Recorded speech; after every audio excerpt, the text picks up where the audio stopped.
दाता परमात्मा पूर्ण ब्रह्म सारी सृष्टि के रचनहार कबीर परमेश्वर जी ये असंग ब्रह्मांड के स्वामी हैं। ये वही परमात्मा सन 1398 में विक्रमी संवत 1455 ज्येष्ठ सुदी पूर्णमासी के दिन अपने सतलोक से अमरलोक से सचखंड से सहशरीर आए थे। काशी शहर के बाहर बने एक लहर तारा नामक तालाब के अंदर कमल के फूल के ऊपर एक नवजात शिशु का रूप धारण करके ये भगवान विराजमान हुए थे। वहां से नीरू नीमा नाम के पति पत्नी थे। वो निसंतान थे।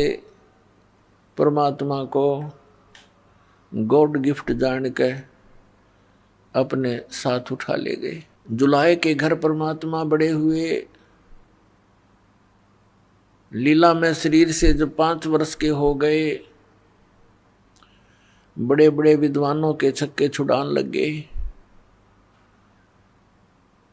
क्योंकि परमात्मा का यहाँ आने का उद्देश्य एक ही होता है कि जिस वस्तु को हम भूल गए हैं उसको याद दिलाने आते हैं।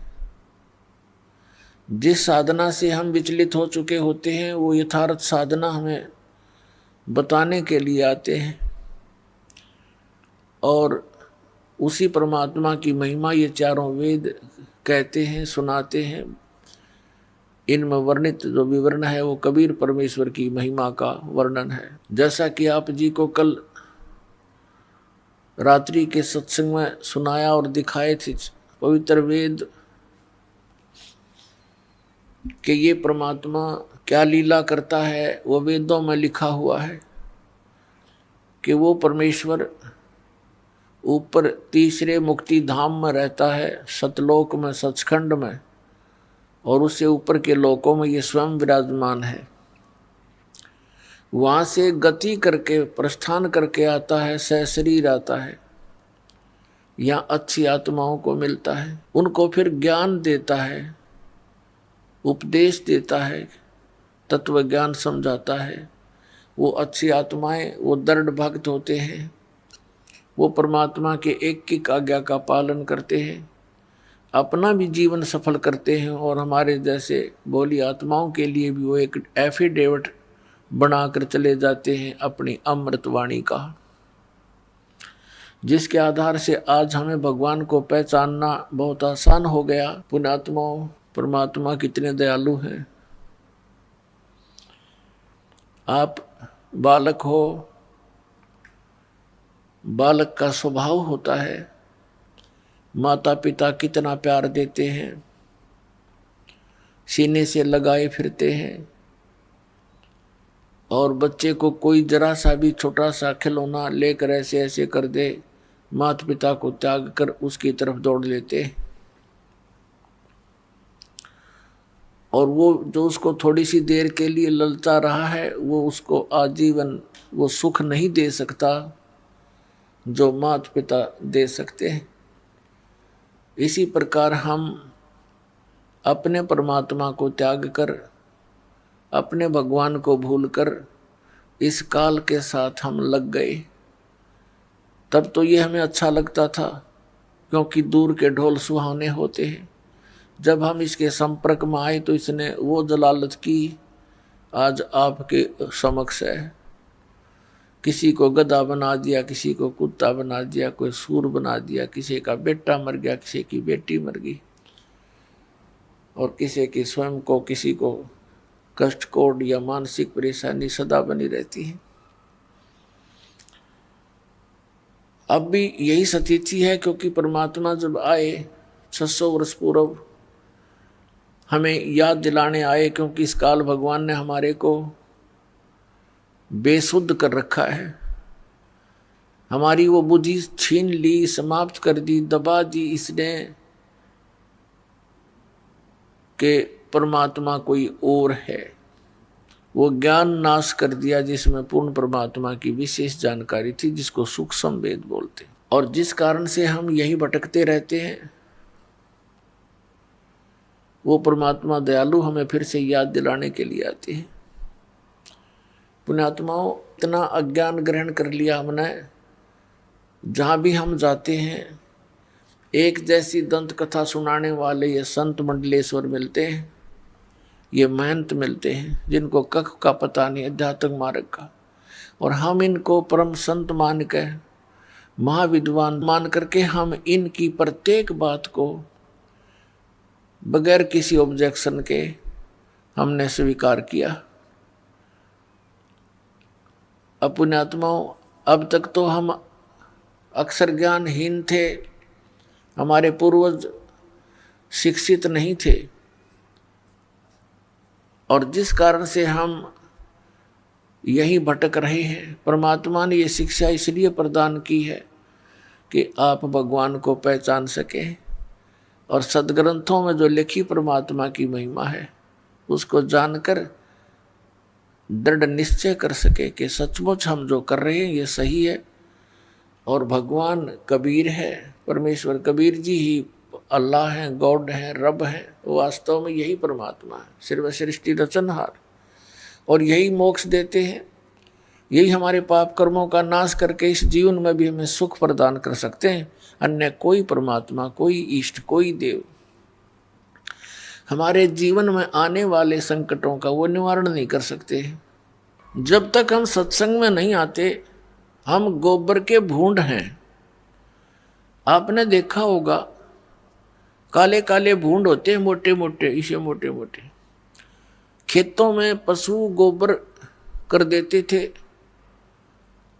और वो क्या करते हैं, दोनों पति पत्नी, वो भूंड और बूंडनी, वो क्या करते हैं, गोबर लेते हैं, उसके ऊपर रेत लपेटते हैं, कहीं कोई देख ना ले, इसना और छीन ले जाता रहता है।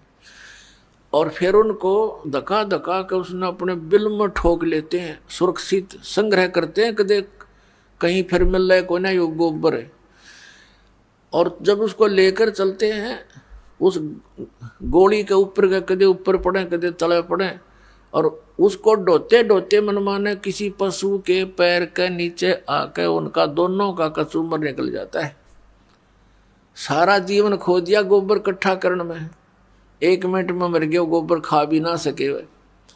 तो ऐसे ही परमात्मा ने कहा, ये माया पुजारी जीव हैं, ये कलयुग के लोग, और इनको ये भोग भी नहीं सके, इनको यही भी होग। और एक भूंड यानी भौरा, वो भी भूंड होता है, वो जाता था बाग में। उसने देखा कि ये दोनों मेरे सजाती मित्र पति पत्नी सारा दिन ये इस काम में लगे रहते हैं, सारा जीवन व्यर्थ कर देते हैं, और ये गोबर धरा धरा रह जाता है, ये मर जाते हैं। उनसे समझाने की चेष्टा की कि भाई मेरे साथ बाग में चला करो, वहाँ बड़े आनंद हैं, अच्छा आहार है, बड़े फल लगे हैं, सुगंधित फूल हैं।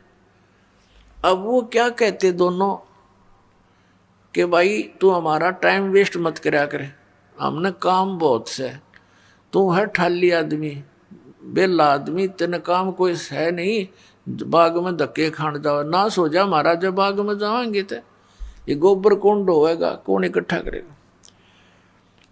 अब वो चला गया कि ये तो भाई नाराज हो गए। कुछ दिन के बाद फिर ही मच्छी करके उनसे फिर चर्चा की। उस दिन उन्होंने कुछ थोड़ी देर ज्यादा समय तक सुनने की चेष्टा की, फिर भी लास्ट में ये कह दिया भी नहीं, हमें टाइम नहीं है, फुर्सत नहीं। अपना आत्माओं, एक भगत सत्संग में आया करता, सत्संग ले रखा था, और उसका मित्र था खास, उसने वो सत्संग ग्रहण नहीं किया, भगवान की भक्ति नहीं करता था। तो उसके पास जाता था मित्र, आप नाम लो, भगवान की भक्ति करो, चलो मेरे साथ सत्संग में। तो वो भी ये कहता था कि भाई मेरे पास टाइम नहीं, छोटे छोटे बच्चे हैं, तेरा तो दिमाग खराब हो गया, तूने तो अपना नाश करना है, तीसरे दिन भाग जा सत्संग में। कोई बात हुई?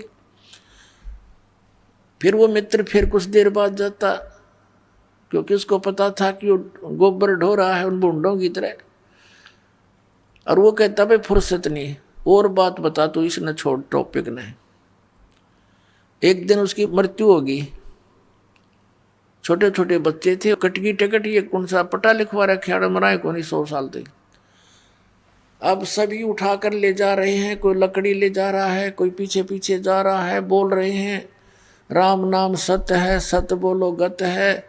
उसका मित्र कहता आज भाई को फुर्सत है।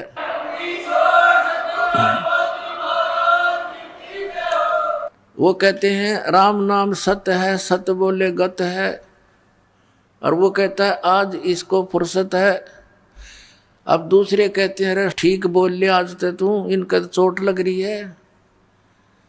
उसने कहा तो इससे ठीक मैं बोल भी नहीं सकता, इससे ठीक और क्या बोलूं, आज इसने पूरी फुर्सत होगी, जब तक इसने 1-2 दिन का टाइम नहीं था मेरे साथ चलन का, अरे भी गया कति काम तय।